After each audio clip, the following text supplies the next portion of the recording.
Hello everyone, I know you've seen the Beyond Good and Evil 2 trailer. This is exciting news.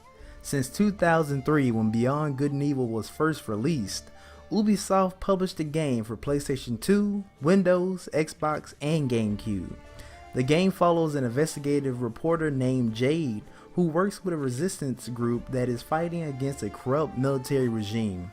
That pretty much runs down the plot of the game. Now after about 14 years, we finally get a trailer and it looks amazing. Well, the cinematics look amazing. Unfortunately, we do not have any gameplay. But first, here are some of the game concept art. Look how cool Jade and Paige are sitting in the desert. The game has never been in a desert environment. In this shot, we got Jade jumping across rooftops and it looks beautiful. I hope they expand the free running. Now look at this concept art of one of the rhinos that was from the Mamago garage. I hope they make a return. Oh wait, something isn't right. Wait a second. This was shown when?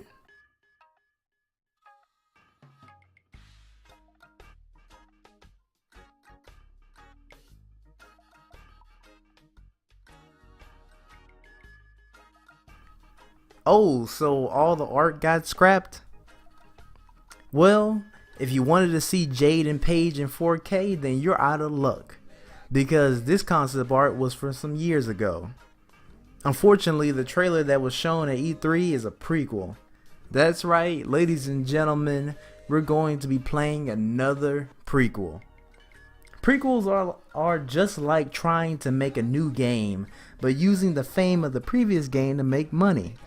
You know, a lot like how sequels work. To be honest, I prefer that most games just do a one-off series, then just make a new IP. It keeps fresh ideas coming out, and fans of previous works appreciate the overall experience so much more. Now, let's talk about this trailer. The designer and writer for the series is Michel Ancel, who was the creator of the Rayman series. In the trailer, we can see several references to the 1997 film The Fifth Element, directed and co-written by Luc Besson. Both are French writers and creators. It would make sense that Ancel used references from Besson. Beyond Good and Evil and Fifth Element both being sci-fi adventures set in the future. The first reference we're going to look at is the monkey. Nox, the monkey, is a representation of the player character in the game. When I first saw him, he was very impressive looking, until he opened his mouth. It was that stereotypical Black Hood Englishman accent, sort of like that black guy on The Fifth Element. So hand it over, I got a hot date who don't do late. That's impossible, that's me. Now, some of the comments I have seen has been that the monkey was a racist interpretation of a black person.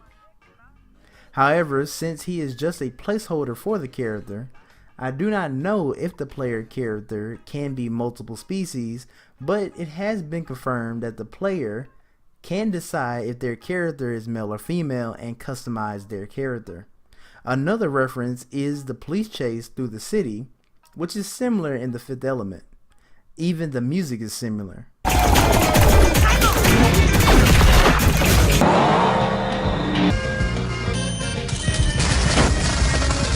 The last reference I noticed was the pig getting upset with the fake statue presented by Nox.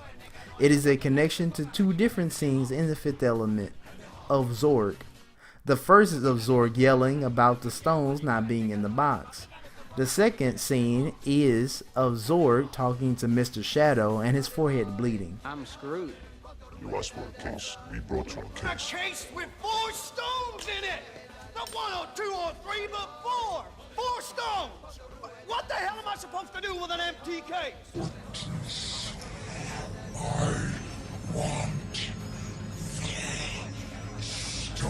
I want every fucking cop in this fucking city after that fucking bastard!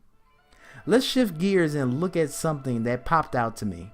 Close to the ending scene in the trailer, we get a woman with a metallic arm. She has short black hair, black eyeliner, and green eyes. My first thought was that this is possibly Jade's mother. This would make sense because she's in charge of the ship, which is possibly working for Iris. We know that Jade's parents were both Iris agents. Finally, let's end with some more game news. In an interview with On Sale, he talked a lot about the upcoming game. The universe is set in the 22nd century where India and China are superpowers.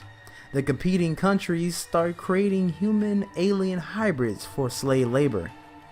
The player's objective is to adventure in a rags-to-riches story to become the legendary space pirate. The developers use similar ideas about puzzle solving from Zelda Breath of the Wild. The game will also consist of procedurally generated star systems, but will have actual quests. On Sale says that this universe will be big. That's all I have for you today. Stay healthy and stay tuned to the Two Way Street channel for more news, gameplay, and entertainment. Where did she get that from? They can't fit in there.